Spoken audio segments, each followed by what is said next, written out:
Savage Dragon 84 from February of 2001. Breakout from Command D. This is the second part of the crossover trilogy featuring Madman and the Atomics. So I love this cover. I love the Mike Allred's Madman, and I love this issue. So let's dig in. Let's get the credits out of the way here. We got another ripping yarn by author and illustrator Erik Larsen, Chris Eliopoulos, calligrapher, and Colorin' Fools, Ruben Rude, and Abel Motown. So they're having fun there. Can't forget Josh Eckhorn, who is crazy with greed, and there is no one on earth who would buy that fool Thneed. That's from the Lorax by Dr. Seuss. That's kid stuff. This opening page is an all-timer in my book. I'm really digging the title treatment here. Breakout from Command D, exploding off the page. So as of last issue, we really started to see Larsen breaking out of the retro, rigid panel structure. Now it's really starting to become noticeable in this issue. So breakout from Command D has a couple of meanings, breaking out of that old school Kirby Commandy style design. And then there's the more relevant to the plot. Dragon is held captive by Brainiape here, along with other prisoners like Madman and the Atomics, and they're held in Command D. So there's a Command A, a Command B, Command C, and Command D. Anyway, just go with it. Got a brutal splash page here, man. Dragon just getting treated like a pincushion right through his fin right there. That sucks. So everyone's under mind control. These guys are actually heroes and friends of the Dragon, but they're trying to murder him at the moment. Damn, Slug. Slug drives one right through Dragon's chest right there. And if you don't know the Atomics, they're kind of silly looking at first glance, but Larsen does a great job of making them feel like a real threat in this issue. So there's not just action, man. A hell of a lot of exposition and storytelling going on in these thought balloons and the captions. So how much do you want to know? Guy Masters is dead. He was helping Dragon a few issues ago, trying to escape Australia. And this redheaded lady was one of the people Dragon was trying to escape. I'm glad to see that she lived. Anyway, she has a plan to piss off the Brainiape, who is the dictator of Australia. And electricity and power have been outlawed for the safety of the populace to keep them hidden away from their enemies. Anyway, that wasn't worth it. So back to the action. Dragon has removed most of the spikes that he was impaled with, and he's already started to heal. And he's got the Atomics on the ropes, man. He's just swinging this guy's head around like a mace, breaking the panel borders, full bleed right there.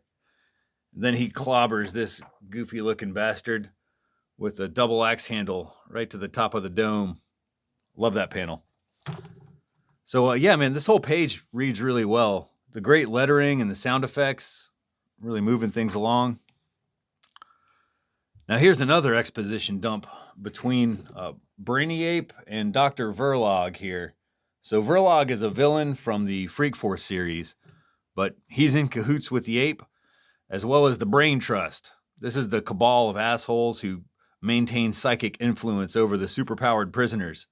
It sounds complicated, but it ain't. In fact, Dragon sniffs out the location of this Brain Trust behind the walls of the arena, and he starts manipulating the battle to breach the perimeter. So Brainiape and Verlog are freaking out, and reinforcements are sent in, but Dragon sends these two idiots, Barbaric and Badrock. He judo throws them right through the wall, knocking out the Brain Trust. You see those little freaks here? They all have those huge craniums, massive brains, but now no more control. And we have the titular breakout from Command D in this stunner of a full bleed double splash page. First one we've seen in like 10 issues, so it's incredibly effective. It's like going to IMAX for the first time. And this book is starting to look more familiar. That's also because look who's back, man. Ricochet, another fan favorite Freak Force character, jumping into the action. So what the hell's going on here, man? Like I said, this is a prison, and these folks were prisoners. But with the Brain Trust not in control, there's a breakout. And this huge monster is the Inhabitor, also known as Jerry Steele. So this is another a Freak Force storyline that is now paying off in the Savage world, but it's too complicated to get into. Let's just say that Freak Force fans are eating good this issue. This I will mention, though, the mutant Manpower Management Service, or the MMMS. This is the slave camp that all these prisoners were held at. And it's no coincidence that's also the acronym of the Mary Marvel Marching Society. So Larson is never afraid to make fun of his on and again, off again employer. As a matter of fact, yeah, Larson has a new Spider-Man Noir comic coming out later this year, so there's no bad blood there. But there is bad blood between Verlog and Jerry, so he just gets squished off panel, and then Dragon takes out the Brainy Ape. But then suddenly the power is turned on, and Queen starts blasting through the loudspeakers of the stadium. Freddie Mercury, We Will Rock You, a timeless staple of every sporting event, even in the Savage World. So this was the Bug Riders' big plan. They wanted to turn on the power and blast some rock and roll music. Well, good for them, I guess. And we see Barbaric and Ricochet reuniting. It's nice to see that, but it doesn't last long as the Inhabitor tries to kill them. There's a convoluted history here, but the combined efforts of Dragon and the Atomics and Badrock, of all people, they put him down. So there's no more mind control, so mob justice starts to happen. The people of Australia have been under the control of a brain trust and a psychic gorilla dictator, so they're pissed off, man. And this crowd starts grabbing sticks and rocks, and they beat these dudes to death. And Dragon just kind of shrugs it off, and he says, hey, mob justice, you gotta love it.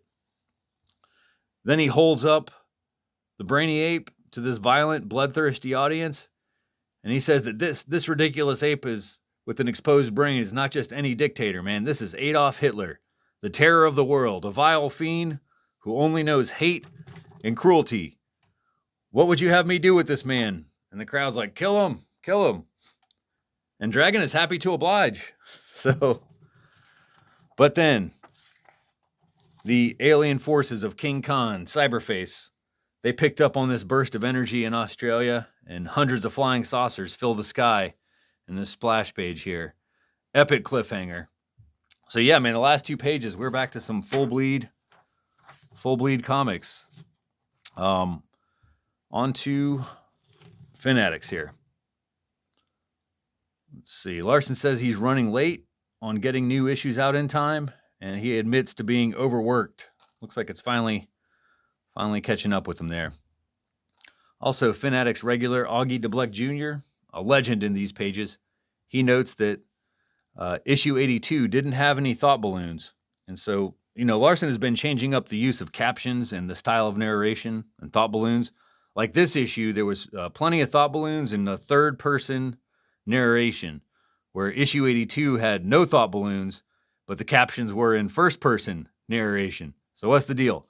Larson explains here, thought balloons will come and go, as will first-person narration.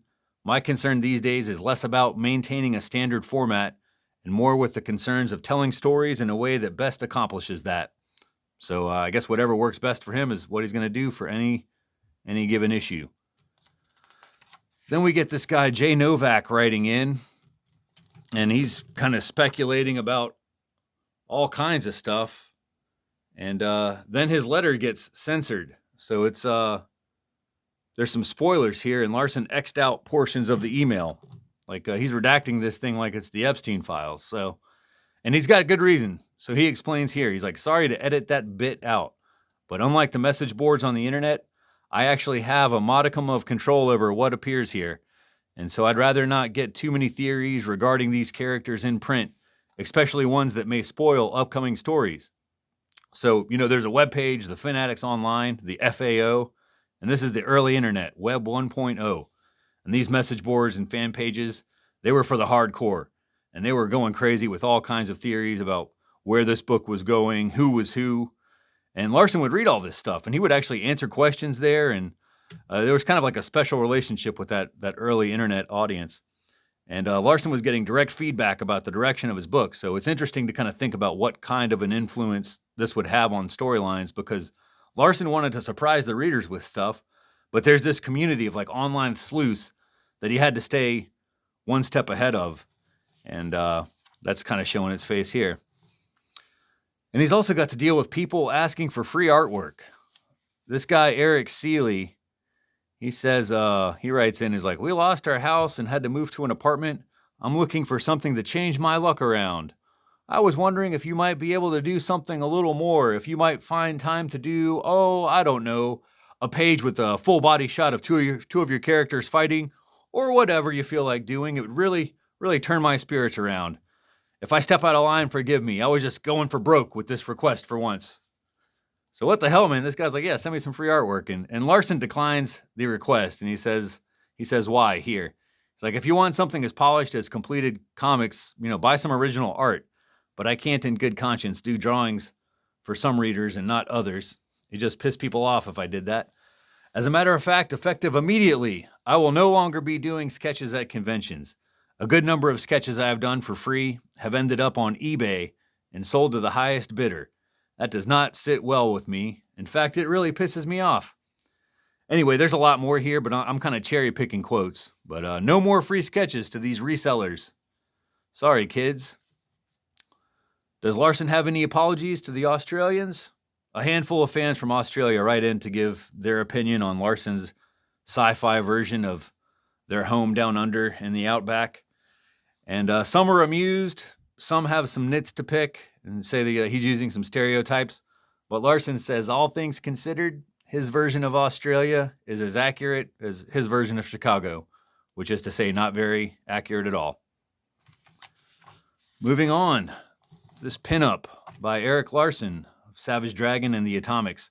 This was going to potentially be the cover for this issue, but then plans changed. So Larson explains that he does these covers months ahead of time, and he has like a general idea of what's going on, where he's going with the comic. But here, he thought he was going to have Dragon and the Atomics fighting this monster in shadow here, and that was going to be like a transformed version of the Madman. But he scrapped that idea, as well as this cover. That leaves Dragonbert, a 2-pager with the adventures of Captain Geriatric. In desperate times, let's see what these guys were so depressed about. Let's see. He's talking about global warming, school shootings, the economy is in ruin, stock prices are dropping like bricks, people are starving all over the world, and Survivor is a repeat. So look, we've solved some of that. Season 50 of Survivor starts in September. So that's all, folks. Electropolis ad on the back cover. And issue 85 next week. Adios.